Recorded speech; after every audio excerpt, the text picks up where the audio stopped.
Doktrina ekonomikoak gero eta gehiago nabarmendu du ezagutza sareek garapen ekonomikoan duten garrantzia. Funtsezko zutabea dira industria politikan, eta lehiakortasunean tokiko eta lurraldeko politikei ematen zaien garrantzia gero eta handiagoa da.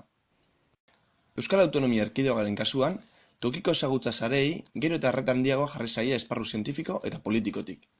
Alde batetik, gure enpresa ehunaren klasterizazioa bultzatu da, eta bestetik, sinergia esanguratsuak zituzten tokiko sare garrantzitsuak zeudela ikusi da. Zenbait adibide nabarmentzekotan, makina erremintaren sektorea Gipuzkoako Debabarrenan edo kooperatiba sektorea Debagoienan.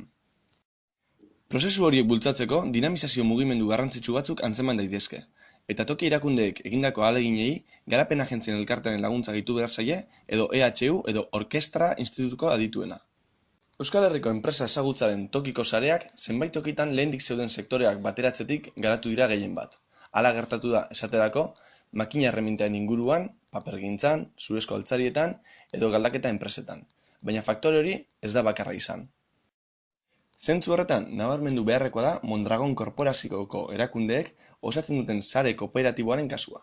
Korporazio horren garapenak, berak dagokion eskualdetik kanpora zabaldu du bere jarduera esparrua. Hala eta guztiz ere, Debagoienako eskualde sareen pisua, formala naiz informala, funtsezkoa da oraindik ere. Industria barrutien ikusmolde tradizionala sektore elkarguneen inguruan biltzen bazen ere, argi dago tokiko ezagutza sarea garatzeko elkargune horiek ez direla bakarrik izan. Naiz eta funtsezkoak diren. Mondragonen kasuan, bistakoa da sare horiek eratzeko funtsezko faktorea erakunde mailakoa izan dela. Hau da, Debagoienako enpresa ertain eta handi asko sozietate kooperatiboak izatea. Logikoa denez, ezagutza sare bakoitzean lortutako emaitzak harreman estua dute sare bakoitzeko enpresen artean dauden sinergia motekin.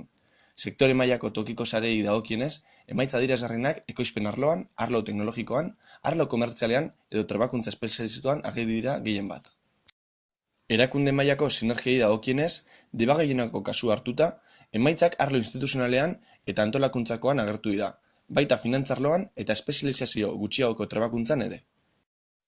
Tokiko ezagutza sareek zerikusi handia izan dute Euskal Herriko industria garapenean.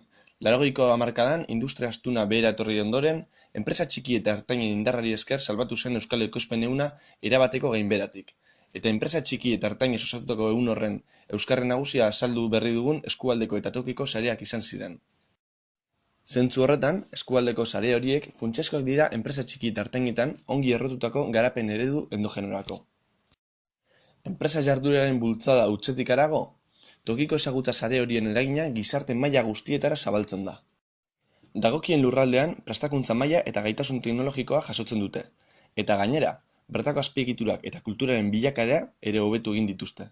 Zalantzarik gabe, Gipuzkoako zenbait eskualdetan, enpresa kultura eta ahaleginaren, lanaren eta elkartasunaren kultura mantendu eta indartu izanak, zerikusi handia du enpresa sare horiek lortu duten garapenarekin eta pisu sozialarekin.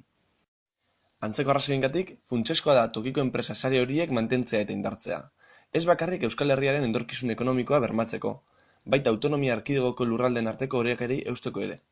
Konparatzen hasiz gero, Gipuzkoako lurraldeak Bizkaiak eta Arabak baino ahalmen ekonomiko handiagoa, berrikuntzarako gaitasun hobea, eta gizarte oreka sendoagoa izateak zerikusi handia du, seguru aski, tokiko enpresa sare horiekin.